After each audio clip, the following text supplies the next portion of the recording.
Now at 10, this is Fox 61, Connecticut's news station. A major update tonight for tenants in Hartford who've been displaced for months after a fire. Thanks for joining us for the Fox 61 News at 10. I'm Brent Harden. And I'm Sarah Sanchez. Mayor Arun Narulompalam's calling out some Hartford landlords who he says are contributing to the rise in homelessness. Fox 61's Kay Pattyfoot has the latest. Some good news for tenants in Hartford. Mayor Arunin says he's cracking down on problem landlords. He's even going as far as recommending one face criminal charges. I spoke to some tenants today who say while this is a step in the right direction, some say more can be done. This could have been avoided 3.5 months ago. Back when we met at the end of August, I pointed out everything that was going on along with Connecticut Tenants Union leaders. On Monday, Mayor Arunin Narulompalam announced he is seeking criminal charges against the Gray Hill Group. This group owns the Concord Hills apartments where tenants like Dave Richardson have been displaced for 5 months because of an electrical fire.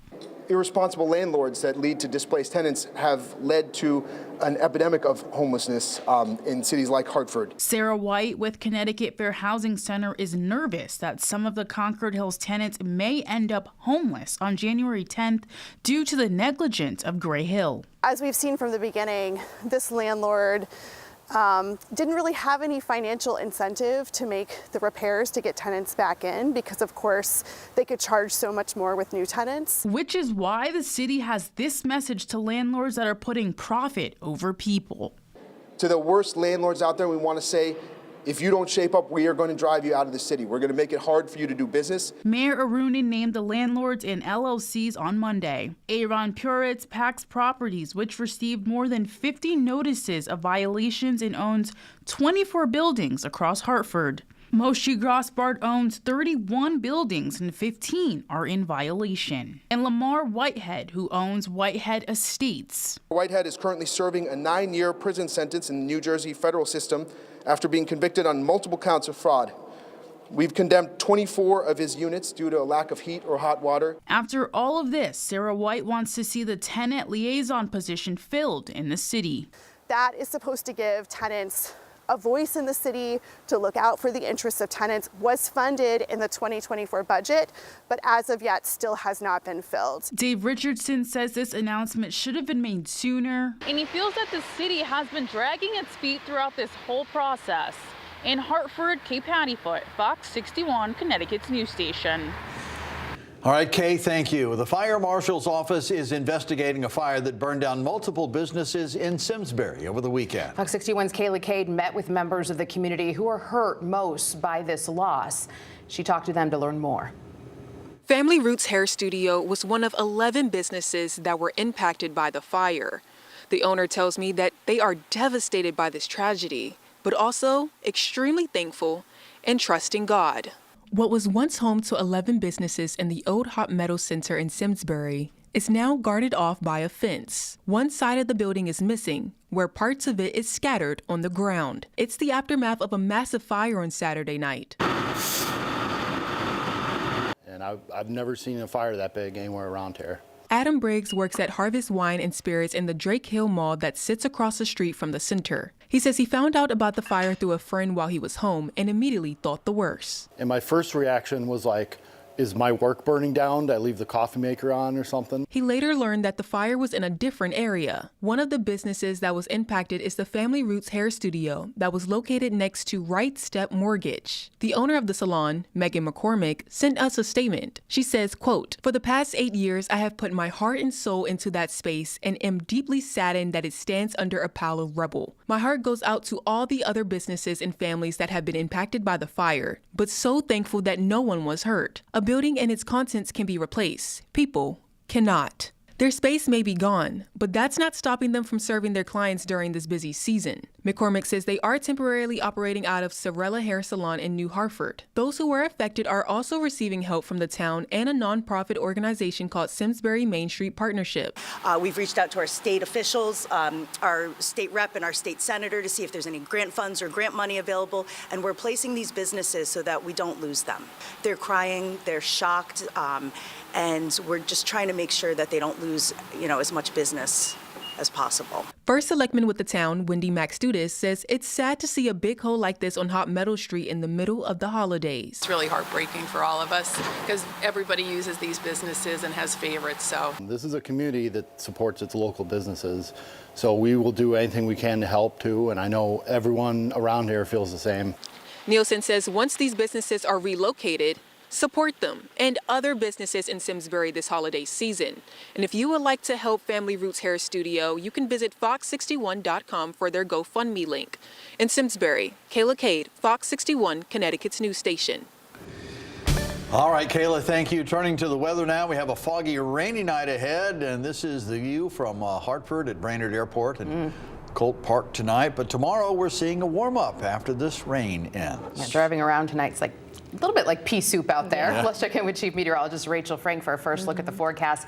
Is it going to be like that in the morning, Rachel? I think the morning will start off kind of misty and murky. All of the steady rain will be over with, though, and then by afternoon, those clouds break for sun, and it turns out to be a fantastic day. So if you have time to carve out for yourself tomorrow, it'll be worth it. Right now, we're dealing with areas of mist and drizzle and fog, but this is the beginning line of some steadier rain that's starting to make its way into Fairfield County. We'll get through this as we head through the overnight hours. An additional anywhere from 1/4 of an inch of rain all the way up to about 1/2 inch of rain. You can see clearly New Haven's in here somewhere. This is a look at the fog outside. Visibility down around 1-2 miles, 3/4 of a mile here in Danbury, and temperatures will be skyrocketing. In fact, it's already 50 degrees in Chester. The last places to warm up will be the Connecticut River Valley. Temperatures rise through the overnight. We are not concerned with a flash freeze or a refreeze of any puddles that are out there. And heading through the day tomorrow, any early clouds and fog and mist will break for sunshine as we head towards the late morning, early afternoon, and high temperatures will climb in the mid to upper 50s. We have another mild day on Wednesday and then more rain to tell you about. We'll time that out for you. Full forecast coming up in just a few minutes. Thank you, Rachel. Well, nearly 23,000 people in Connecticut will get a special holiday gift this year. Yeah, $30 million in medical debt being erased. Fox 61 political reporter Emma Wolforst has those details. The governor said this initiative is all about making sure health care is more available, accessible, and affordable for those in Connecticut. We want to make sure that nobody is discouraged from getting the checkup they need, the preventive care they need. Monday morning, Governor Lamont announced $30 million of medical debt for nearly 23,000 residents has been erased. Debt is an incredible lodestone in life. I know what it means to the state of Connecticut, the heavy debts that we have. This is the first round of eliminations through the state's partnership with the national nonprofit Undo Medical Debt. It is not magic. It is the market. Our healthcare system has unreasonable expectations on what people pay out of pocket based on their income. Undo Medical Debt contracts with state and local governments and leverages public investments to negotiate with hospitals and other providers to buy those debts for pennies on the dollar. Patients with an income at or below 4 times the federal poverty level, or those who have medical debt 5% or more of their income, qualify for elimination.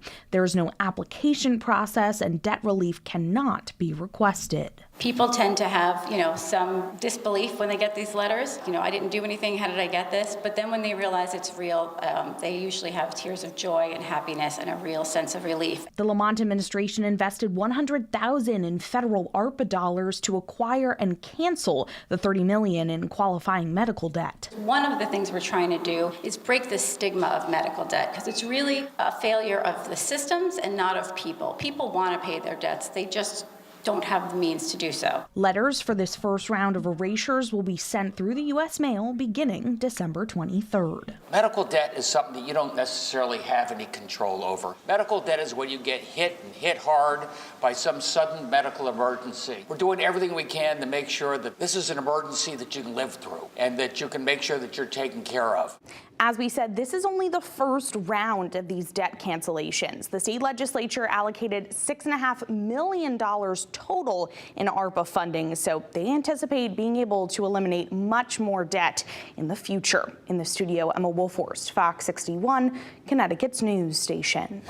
All right, Emma, thank you. One person is dead tonight after a crash in West Haven. Police say the driver of a Hyundai lost control on the icy roads. It happened around 2:30 this morning on Derby Avenue. That Hyundai spun sideways into a gas station parking lot and hit a police cruiser. The driver, the passenger, and the police officer were all taken to the hospital, where the passenger unfortunately died. The police officer is recovering from a serious head injury. The Office of the Inspector General has ruled an officer-involved shooting in Prospect is justified. Police were called to Merriman Lane for a disturbance in October of 2023. Video shows Michael Strank throwing a knife at officers. He then charges at them with another knife, and that's when Officer David Turney shoots him twice. Strank died at the apartment. The Office of the Inspector General found Strank was threatening deadly force against officers, and that officer, Officer Turney, acted justifiably in stopping the threat. Well, new at 10 tonight, the deaths of 2 dogs are under investigation tonight, and one group is now offering a reward for an arrest. Woodbridge Police and Animal Control say 2 deceased dogs were found on the corner of Johnson and Brookwood Roads on Friday. Both were female micro-bully type breeds, one an adult, the other a puppy. Desmond's Army is offering a $5,000 reward for any information that leads to an arrest. Well, another phone scam warning tonight, this time for the Hartford Judicial District State's Attorney's Office. Officials say multiple people living in Connecticut and other states have reported getting fraudulent calls. The scammer identifies themselves as an investigator or special agent, claiming that person they're calling is part of a human trafficking investigation and needs to pay up. To avoid falling victim, hang up, report the call. If the call feels suspicious, well, that's because it likely is.